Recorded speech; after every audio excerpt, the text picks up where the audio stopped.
Okay, so you know the feeling. Someone says something in a meeting, maybe it's a phrase you've heard 100 times before, and something in you just tightens. Your chest, your jaw, that flash of heat behind your eyes, and you sit there completely professional on the outside while something on the inside is screaming. Maybe it was, let's take this offline, right as you were making your most important point.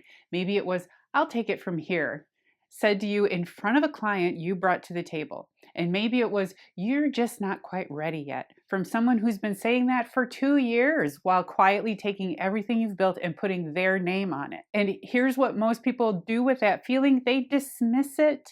They tell themselves they're being too sensitive. They go home and replay the conversation for the third time at midnight and wonder if they overreacted. You didn't overreact. You recognized something. The physical response, the tightening, the flash, the thing you can't shake, that is your nervous system doing its job. It registered a threat before your conscious mind had the language to name it. The phrase wasn't just annoying, it was the surface of something deliberate. And today we're going to give you that language, because here's what I've learned after 25 years of sitting across some of the most talented professionals in the world: the trigger is never random. It always means something. And once you know what it means, you can stop reacting to it and start responding to it. Today, we're looking at two of the most sophisticated rhetorical plays used in C-suite environments. The phrases that signal them, why they hit the way they do, and exactly what to do when you feel that familiar tightening in your chest. Because that feeling, it's your earliest warning system, and it's time to start listening to it. I'm Christina Holloway. For over 25 years, I've coached senior leaders at organizations like Google, GE, and Spotify to architect their authority and navigate the high-stakes politics of the Fortune 500. On this channel, I show you how to recognize the power plays hiding in plain sight and how to communicate with the presence that demands a seat at the table. And what I've learned is this: the most sophisticated power plays don't announce themselves. They disguise themselves as reasonable, professional language. Learning to hear the difference between a phrase and a play is one of the most valuable skills you can build. That's what we're doing today. All right, so let's get started. Let me start with a moment I think a lot of you are going to recognize. A client of mine, a senior leader at GE, was in a high-stakes meeting making an important point, and a colleague interrupted her again. Let's take this offline so we can keep things moving. And something in her broke open. She looked at him and she said out loud in front of everyone, "Would you just let me finish?" Now, the instinct when you hear that is to cheer her on. I understand that completely. I think I did. But after the 1,000th interruption, that moment was real and it was earned. But here's what it cost her. Suddenly, the conversation wasn't about the risk she'd been trying to flag. It was about her tone, her professionalism, her ability to handle pressure. Her point never landed. And this is what I want you to hold on to before we get into today's stories. The trigger is never just the phrase. It's the accumulated weight of every phrase that came before it. And when it finally breaks the surface, when the feeling becomes too big to contain, the person running the play wins, because now the team or the players are talking about your reaction instead of their behavior. So the goal isn't to stop feeling the trigger.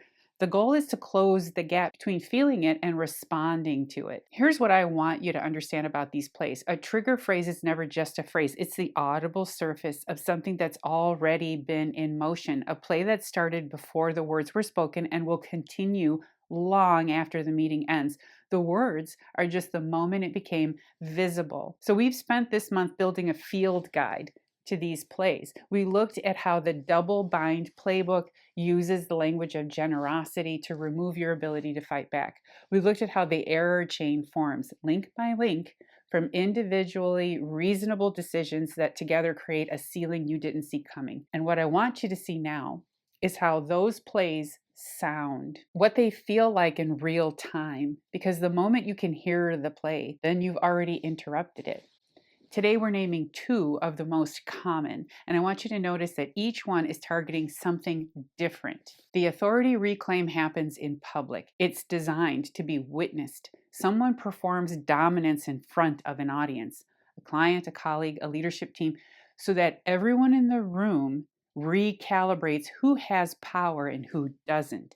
It's theatrical by design because the performance only works if people see it. The gatekeeping play happens over time. This one is the quietest and the most damaging. There's no single dramatic moment, just a slow, consistent narrowing of what's possible. A ceiling that keeps lowering so gradually that you almost don't notice until you're hunched over trying to fit underneath it. And in each case, the trigger you felt was correct. Something real was happening, something worth naming, something worth responding to. Let's get into the first story. This client of mine worked in private equity. She was sharp, well-connected, and exceptionally good at her job. She'd built real relationships in her industry, the kind that take years to develop and that represent genuine business value. She wasn't just executing someone else's vision. She was generating opportunity, and she knew it. Her boss was a partner at the firm, and from early in their working relationship, something was off. The kind of dynamic where you leave every interaction feeling slightly smaller than when you walked in without being able to point to exactly why. He was deeply insecure, and his insecurity had a very specific expression. His authority existed entirely in contrast to her diminishment. When she was seen as capable and competent and valuable, something in the power dynamic shifted, and he couldn't allow that shift to stand. So he performed constantly. Every interaction was a reminder of the hierarchy. Every meeting was an opportunity to establish for anyone watching exactly who was in charge and exactly where she stood. And then came this really important meeting. She had set up a meeting with a potential client, and this wasn't just any referral. This was someone from her own network, a connection that she had built personally over years through her own credibility in the industry. She had arranged everything, the materials, the boardroom, the agenda. She was, in every meaningful sense, the reason this meeting was happening at all. Her boss arrived late.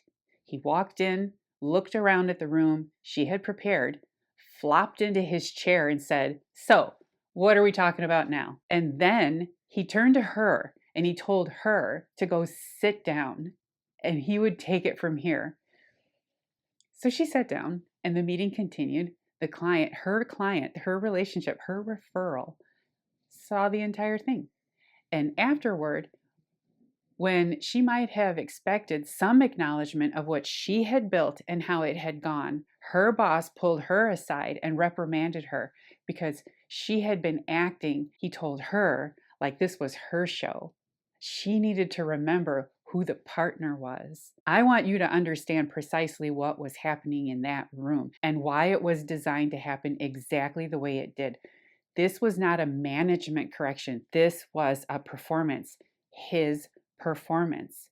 He didn't arrive late by accident. He didn't take over because he had something valuable to add. He arrived late, took over, and reprimanded her afterward because each of those moves served a single purpose: to establish in front of others that her competence did not translate into authority, that no matter how much of the work she did, how many relationships she built, how many boardrooms she prepared, the authority would always belong to him. The phrases that signal this play: "I'll take it from here," "Let me handle this," "You can go ahead and sit down," "Remember who the boss is," "This is my meeting or my client or my decision." What makes the authority reclaim different from other plays is the audience.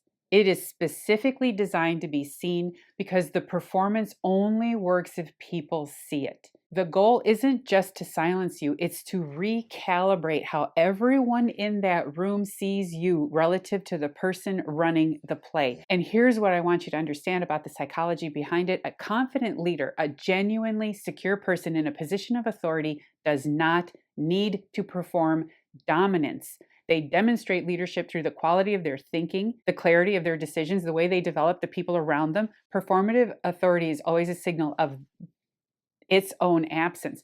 The louder the performance, the more fragile the foundation underneath it. My client knew this, but knowing it didn't make it easier to sit in that chair while her client watched. So what do you do when you're in this moment? The instinct is to fight back, to correct the record in the room. And I understand that instinct, but here's why it doesn't work. Fighting that hierarchy in that room is exactly what that authority reclaim is designed to provoke. The moment you push back publicly, you look insubordinate. The performance has worked. It puts you in a position where every available response makes you look worse. Stay silent and you're diminished. Push back and you're difficult. That's the trap. The pivot is quieter, and it happens after the meeting.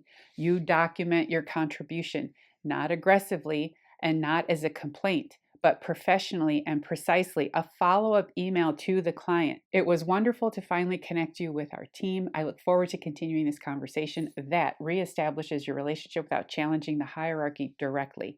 An internal note that captures your role in the meeting for the record. A quiet, consistent paper trail that says, without saying it, I was here, I built this, that is documented. You aren't supposed to fight the performance. Your goal is to outlast it. And here's what I want to tell you about my client, because her story doesn't end in that conference room. She did the work, not just the professional work, the internal work. She had to untangle her sense of her own value from an environment that was systematically trying to redefine it. She had to learn to trust her own read on a situation that was designed to make her doubt it. And she had to get comfortable making decisions in her own best interest in a culture that had conditioned her to make decisions in everyone else's best interest. She left that firm, and it was really hard. Not hard to find another job, but really hard to walk away. It's really hard to walk away from something where you feel you didn't win.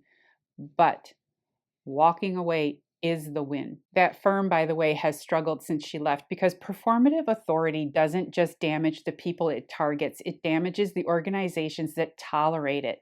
And when the person doing the actual work walks out the door, the performer has nothing left to perform with. That is not a coincidence. That is a data point. The second play is the quietest of these examples. And the phrases that signal it are the most insidious of all because they sound on the surface like support. You're almost there. Let's revisit this at your next review. I just need to see a little more from you. You're not quite ready yet. Said in the right tone, by the right person, at the right moment. These phrases can feel like mentorship, like someone who sees your potential and wants to make sure you're set up for success before you take the next step. And that's exactly what makes them so effective. The gatekeeping play wears the costume of development while systematically dismantling your trajectory. I want to walk you through a situation that illustrates this more clearly than almost anything else I've seen in my coaching practice. I'm keeping the details scrubbed to protect my client, but if you want to see the full case study, I've included it here. So here's what happened. My client was ready for her promotion, not in the I think I might be ready way. In the documented, demonstrated, results on the table way. She had been performing at the next level for long enough that the promotion wasn't an aspiration anymore. It was overdue. And her boss knew it. So he made a move. He restructured his own title to include the role that was supposed to be hers. He named himself officially on paper to a position that had her name written all over it. And then he turned to her and explained that she needed development opportunities before she could be considered for that level. He offered her the chance to lead a colleague. Not a team, a colleague for the time being. He told her she should take ownership of some events and meetings, but he needed to be involved in all of them. And the ones that were high visibility, the ones that mattered, the ones where she would have been seen, he ran those himself. Let me name what was happening here with precision, because each of those moves had a specific function in the gatekeeping play. Giving himself her title removes a destination. If the role no longer exists as something she can be promoted into, then there is no path to advocate for. Offering her a colleague to lead creates the appearance of development without the substance of it. She is performing leadership without the authority, the resources, or the recognition that makes leadership real. Insisting on involvement in her meetings ensures her visibility is always filtered through him. Every room she enters, he enters with her. Every win she generates, he's positioned to absorb. Running the high visibility events himself removes her from the moments that build reputation, the meetings that matter, the events where careers get defined. This is not a series of management decisions. This is a choreographed removal. Each move is individually deniable. Together, they form something unmistakable, a systematic effort to extract her value while blocking her advancement. Sound familiar? It should. We named this pattern in our first video this month. Now, what do you do when you find yourself inside this play? The first move is the most important and the most counterintuitive. You stop trying to prove you're ready. Here's why. The gatekeeping play specifically targets your desire to demonstrate readiness. Every time you take on the extra assignment, lead the colleague, run the meetings under his supervision, you are feeding the play. You're providing proof of your capability that he can absorb while withholding the recognition that would make it yours. Your effort in this environment is not building your case, it is building your boss's case. The pivot is to demand specificity. Vague gatekeeping cannot survive a precise question. When someone tells you that you're not quite ready, you don't accept that assessment, you audit it. It sounds like this. I appreciate that perspective. To make sure I'm developing in the right direction, I'd like to understand the 3 specific gaps informing that assessment. Can we document those so I can build a targeted plan for the next 90 days? What you just did is require them to put the gatekeeping in writing, to attach specific, measurable, documentable criteria to a judgment that was designed to be vague.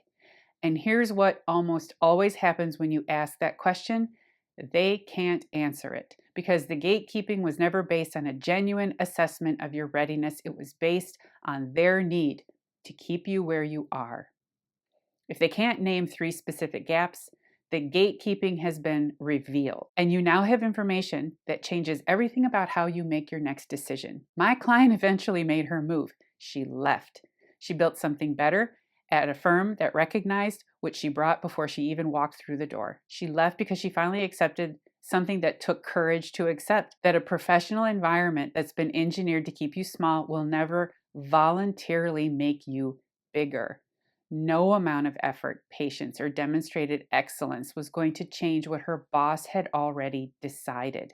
And the sooner she stopped trying to prove herself to someone who had made up his mind, the sooner she could take everything she had built and put it somewhere it would actually be recognized. And that is not a consolation prize. No, that is the right move. So let's bring this together. 2 different ways that language gets used. And in every case, the person on the receiving end felt it before they could name it. Their nervous system registered the threat accurately and completely before their professional training had the chance to talk them out of it. The trigger is not your enemy. It is your most reliable early warning system. And for too long, in too many boardrooms, too many Zoom calls, too many performance reviews, brilliant, high-performing professionals have been taught to manage that signal rather than read it.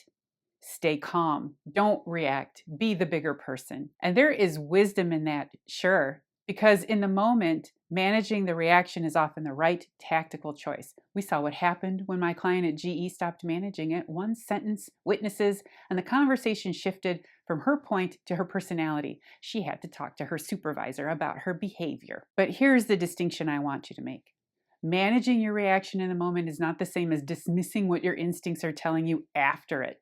The first is strategy. The second is the error chain. When you leave that meeting and file the trigger away as something you can handle, when you absorb the interruption, accept the vague feedback, sit down in the chair you were told to sit in, you are adding a link, and now you know how that ends. Here's the universal response that works across all 3 plays. When you feel the trigger, don't react to the person. Redirect to the purpose, the organization's purpose, the meeting's purpose, the business case. For the erasure play, anchor to the decision quality of the room. Since we're here to finalize this, the group needs to know. You aren't defending your right to speak. You are protecting the integrity of the outcome. For the authority reclaim, don't fight the hierarchy in the room.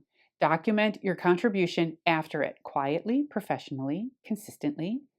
You aren't challenging the performance, you are outlasting it. For the gatekeeping play, demand specificity. Convert the vague into the measurable. What are the 3 specific gaps in forming this assessment? You aren't arguing with the judgment, you are requiring it to become real enough to be acted on. And if it can't, you have your answer. That's the test. 3 different plays, 1 underlying move, redirect from the personal to the professional, from the emotional to the structural, from the narrative to the data. Because here's the thing, the most sophisticated power plays disguise themselves as reasonable professional language, as efficiency, as mentorship, as hierarchy, and they are most effective against the people who are most committed to being professional, because professionalism in these environments can become the mechanism that keeps you absorbing what you should be naming. What we've been building this month is not a survival guide for a toxic workplace.